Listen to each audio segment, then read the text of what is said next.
strong, empowered, authentic. What's up, Ginger Nation? This is Tosh. This is Darren, and you are listening to the Authentic Ginger Podcast.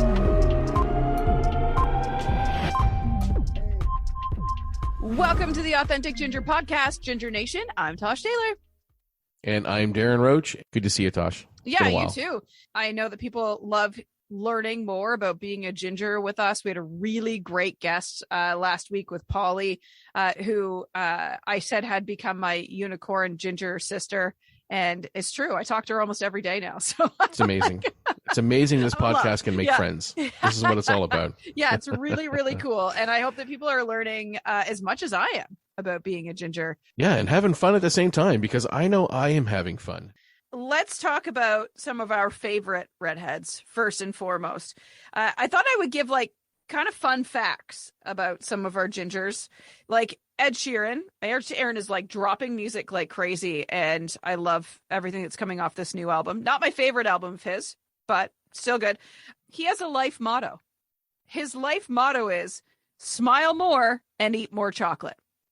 Nice. Could I be more in love with that guy? I don't know. I don't think I could be. I don't think he's my guy. That guy. There you more go. Chocolate, I'm in. Who doesn't like chocolate? Lots of people. My youngest child doesn't. Oh my gosh, good for you. I know. I haven't figured out what's wrong with her yet. I'm working on it. I'm wondering if she is actually my kid. Right. They switched up her. Lindsay Lohan. Let's talk about her. So, what's she up to these days? Well, not much. But she did join TikTok. And the very first video she did, she introduced herself and then broke the internet because she introduced herself as Lindsay Lohan. And people went, for 20 years, we've been calling you Lindsay Lohan. Right. Oh, wow. Yeah. Everybody has always said Lindsay Lohan. And she was like, well, it's actually Lindsay Lohan. So there you go. That's how that's pronounced. Well, thank you, Lindsay. I didn't know that. I would have assumed it was Lohan. I mean, if she becomes relevant again, then we'll talk about it. Jessica Chastain. Mm-hmm. She is a vegan, which I didn't know, which I think is pretty cool. You and I both kind of sit on the fence there. We do. You know the company Beyond Meat? I do. Obviously. I love them very much. Obviously. See, I can't get involved in that nonsense, but she is a part owner in that. Come on. She's a part owner, and she was one of the initial investors in Beyond Meat. Wow. I know. No shit. Yep.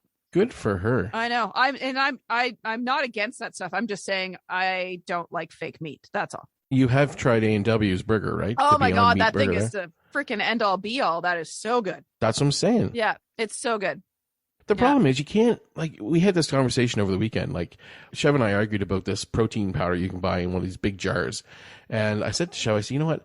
I think we get enough protein. I don't think we really need to add a powdered protein mix into smoothies to get enough protein. I mean, we only eat X amount of protein per day and this kind of thing. And we just got into an argument, not to mention it's $60 for this, tub thing.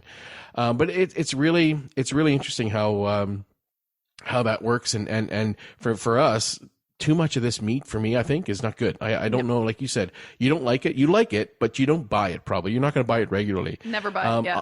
Okay, so I find it really, and I'm starting to get really frustrated with it because it's so quick and easy to do, like fast food is. Mm-hmm. It's just one of these things that just doesn't resonate with me now to the point where I'm like, why are we eating this stuff that's made of stuff we don't really know what's in it? My kind of thought was, why would I be a vegetarian if I'm eating fake meat? Why wouldn't I just eat meat? And you don't know what's in it. Also, I'm allergic to pea protein, and the majority of vegan and vegetarian stuff is made with pea protein. So I have to be really careful with what I eat. It makes me very itchy. Wow. Jessica Chastain, thank you. Changing your life. Yeah. A investor in Beyond Meat. I will now go buy more of it. Yeah. I just said I was going to stop. Because she needs your money. Yeah. Yeah. What do you have for us today? Well, okay, so I've put out several videos on my YouTube channel over the last 4 years, and I'm not sure if you've caught any of them, if not some of them. But one of the videos I have up there is a promo that I did of our two kids, because my third kid wasn't there one day. And this was a couple years ago I did it, and we did it at the beach and whatnot. And I had some of Cheva's music playing over the video, and it's called the Authentic Ginger promo video. And so anyway, it's on our YouTube channel, Authentic Ginger TV.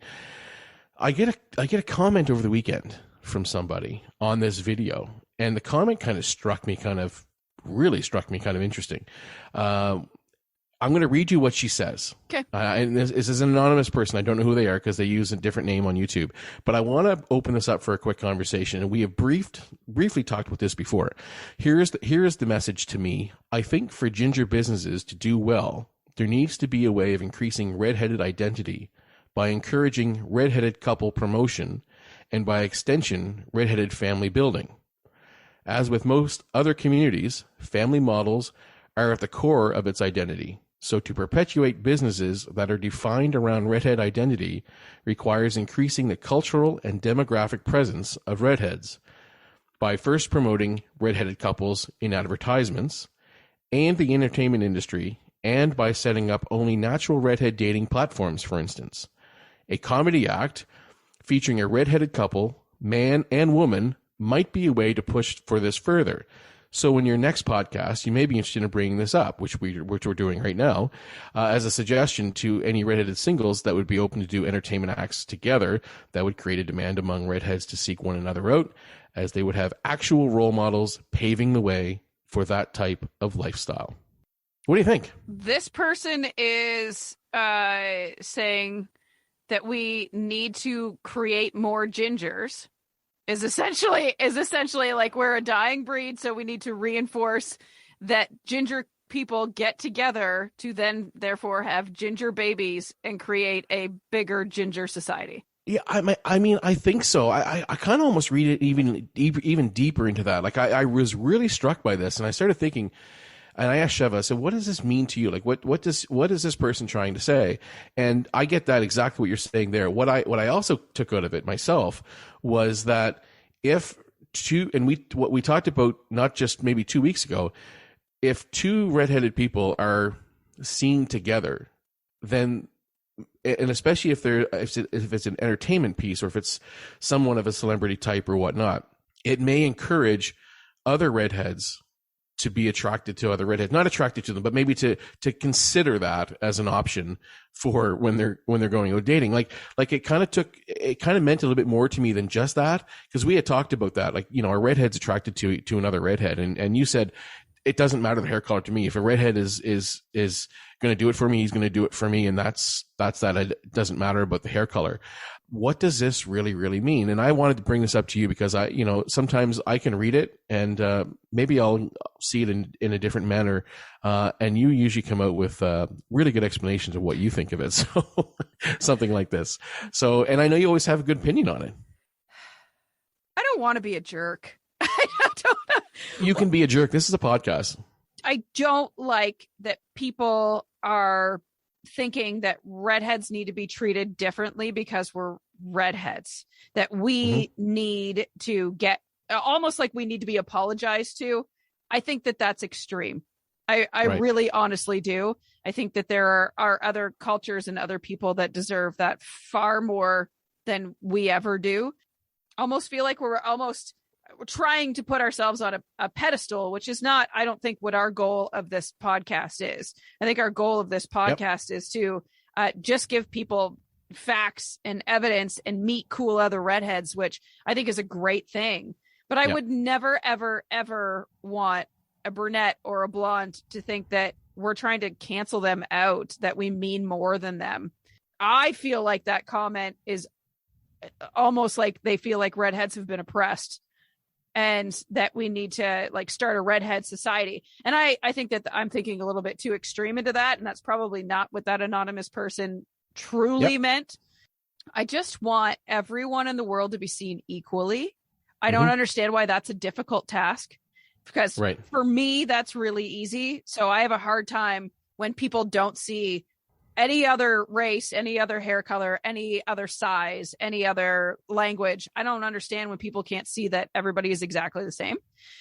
So that's where I kind of get defensive, I suppose, a little bit, obviously, when I feel like people think that redheads should be treated differently. I don't think that we should at all. One of the things that I'm thinking about as you're talking is, and I was hoping this would stir up a bit of a conversation around this, because I think it's kind of important in a way to talk to, whether it's a comment meant one way or meant another. what's wrong with having two redheads in a commercial as a couple? No, there's nothing. Right. Yeah. But why wouldn't they cast, why wouldn't, a director cast two redheads? What's up, Ginger Nation? If you're looking for authentic ginger swag, go to www.authenticginger.com. Use code AGPodcast for 20% off your next purchase. Again, I'm going to ask the audience and let us know, have you ever seen a couple on TV that are both redheads? No. Like, I don't know that I have. And then so I asked that question, why not? Why isn't there? And I think that the first part of that comment that this person made kind of alludes to that piece. Like, what's so wrong with having Tosh and Ed Sheeran in a commercial, right? Like, so if it works, it works. But is there a purpose? Is there a reason why you're not? It can really go any way. And I'm gonna give you my thought as to why they don't cast two redheads together. If you have two brunettes together, this brunette could be very pale and this brunette could be very tanned. Yep. Same with blondes. With redheads, our skin tone is the same. It's very rare to find a redhead that has a darker skin tone.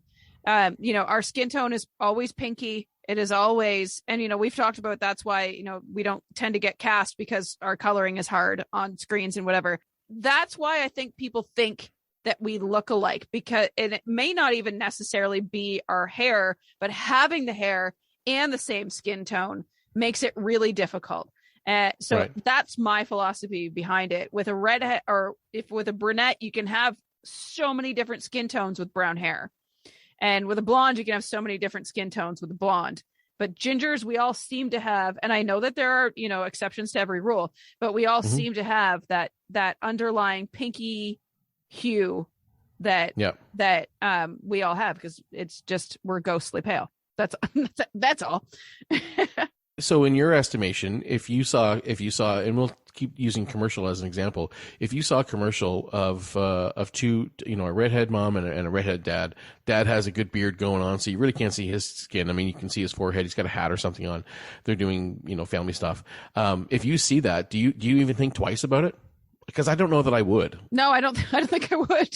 Exactly. So that's the other side of this whole comment thing, and I quote, this person says later on in this comment, would there be any suggestion to having redhead singles that would be open to do an entertainment act together that would create a demand among redheads to seek one another out, as they would have actual role models paving the way for this type of lifestyle? So lifestyle being what? Redheads, I guess. To have two people in a redhead entertainment style act, this person believes that this might create a demand among redheads to seek one another out. Now, we have talked before, and Ed Sheeran has backed this up, that his dating scene was a nightmare until he was a star. Mm-hmm. And there's no secret. You can look on this online everywhere. For whatever reason, I tried to do some research on this. I can't find a whole lot on it yet, but I'm working on it. Redhead men have always been sort of deemed, younger men, not as attractive. And quite honestly, I've read ugly. And it's terrible, right? So if an Ed Sheeran is partnered with a redhead in an entertainment setting, does that not give redhead men an opportunity to go, hey, you know what? That woman loves Ed Sheeran, or, again, as an example, maybe that just kind of gives some inspiration, some, I hate to say it, hope, but I just don't know. Again, there's so many ways that this comment could go. Yes. I'm just really curious about it. I'm really, really curious about it. And I obviously appreciate your input, because it's, you're like the yin to my yang when it comes to this kind of stuff. Because I think one way, and you'll break it down really simplistic for me too. So I think it's fantastic. But yeah, they obviously listen to the podcast. So if you could, please, I'd love for you to come on here and debunk it and tell me I'm wrong, because that would be absolutely. I'd love to know what you are actually thinking. I'm going to finish off the show. Again, I normally do some facts, but I found something light and fluffy today. I ended up seeing 3 quotes by redheads or non-redheads. but about red hair. And these are really small quotes. Ed Sheeran's our first one. A quote that he had is, and I think it goes back to your point earlier in the show, but this quote I found said, "I've had years of teasing about my red hair, but I definitely think it toughened me up. If you're ginger, you end up pretty quick-witted." That's true. Yeah, that right? is true. Like you really do. Yeah. Like Ed is the poster child for the redheaded culture. Let's just throw it out there. Beyond anybody else, he is the redhead culture. And I'm like you. I love this guy. Yeah. Not a big fan of all of his music, but I love Ed Sheeran for who he is. I'm going to first say, tell me if this person is a redhead or not, officially. And I'll read the quote first. "When I dyed my hair red for the first time," I just gave it away. Okay. I felt as if it was what nature intended. "I have been accused of being a bit of a spitfire. So in that way, I absolutely live up to the stereotype. The red hair suits my personality. I was a terrible blonde." That's Christina Who are we talking Hendricks. about?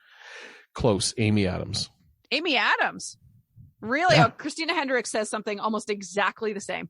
Oh, well, maybe she stole it. Yeah, maybe. It was about like when they put her in that role on Mad Men. When she got that role, she said something about like how she was suddenly like the person she should have always been. Okay, wow. Because the redhead, and I agree. I think that happens for a lot of people. They, especially a lot of blondes, they already have, a lot of them already have the ginger skin. It's just like they're like that one, gene away from being a ginger. The one chromosome. yeah. I don't know enough about Amy Adams, so I like the fact that she said that. That's pretty so cool. do I. But she's not someone I would have thought of as a spitfire. So that's cool. Yeah. And I obviously gave it away that she's not an authentic redhead. or authentic exactly. ginger, if you will. And here's the last one. Tell me who you might think this is. Okay. I mean, it's going to be a shot in the dark, but hey, maybe it's not. You're pretty smart. With the red hair, you get the white skin. It's a package deal. The cons are that you never look particularly attractive on the beach. The pros are in a softly lit room. You look pretty. That's painful. Who am I talking about? I don't know who that would be. I honestly don't. Desperate Housewives. Which star? Oh, I've never seen that show. Me neither. So, Marcia Cross. Is she an actual redhead? I believe she is, and we may have to talk to Jenny about that one. Yeah, I forgot about her. Yeah, so did I actually, and she popped up on my screen when I was doing some research here today, and I thought, you know what, we've never ever talked about her. Never. And no. she's a sleeper, right? So yeah. I'm sure she is, because she has the freckles and such to prove it. But she looks very, very ginge. Yeah. Yeah, she totally does. So that's those are three fun quotes that I you had the facts today, I had the quotes. One last thing about Jessica Chastain. She is up for an Oscar for The Eyes of Tammy Faye. Oscars are at the end of March. Anyway, I found an article this morning that said that Jessica Chastain is being credited for red hair being the it hair color in 2022. No shit. So I'm taking that for a win. And again, maybe we will have to buy some more Beyond Meat just because she did something super cool like 100%. She does have gorgeous red though, doesn't she? Her red's a great color. So I was watching hockey the other night on Saturday night, and it was the first period intermission, and one of the guys was being focused on the panel that was on was a player from, I don't know which team he is, but his last name is Eakins. And this guy's got the flow. Like, he's got the flow red hair. And it's really something when someone says, "Hey, for all you gingers out there, look at that flow." So that was what one of the talk show guests had said out loud. And I find it really cool when someone says that. Now, I know there's probably, then I start thinking, well, I wonder how many people take offense to that, or I wonder if people think like you're picking on a redhead, because that's kind of where we all go when someone says the word ginger. But he said it in a really, really nice way. Anthony Stewart, former hockey player, and but I thought it was really cool. And then I started thinking to myself, like, how can we turn that into something? Like, every time someone says the word ginger on TV, referring to a redhead, it'd be so awesome to have clips of that ginger. So every you put this pack together, and it's like ginger. You'd be surprised. Now is like our time. Everybody's talking about red hair. It's the it color of 2022. I think that now is the time that people are seeing the turn and instead of like, fuck you, South Park, we win. That's Right. That's like, we had that lull and now it's taken back over. Yeah. I think we should try to get a quote from Jessica Chastain about that. Yeah. Is she like, let that quote, like, Redheads are in. This is what's happening in 2022. Yeah. She did say that, right? She didn't say that. No, the article was crediting her for being the reason that red hair was the it color this year. For all you redheads out there listening, this is your year. Yep. Agree. You have been listening to the Authentic Ginger Podcast, and we are going to be excited to share more trends in the redhead culture over the next 8 months. Okay. I can't wait. Okay. How's that sign off? It's quite the timeline, but I'm here for it. Okay. See you next week. You've been listening to the Authentic Ginger Podcast. Become a part of the Ginger Nation by liking, subscribing, following, and leaving a review wherever you listen to podcasts. This podcast was produced by Tosh Taylor of the Podcast Hub Productions. Find her online at podcasthub.ca.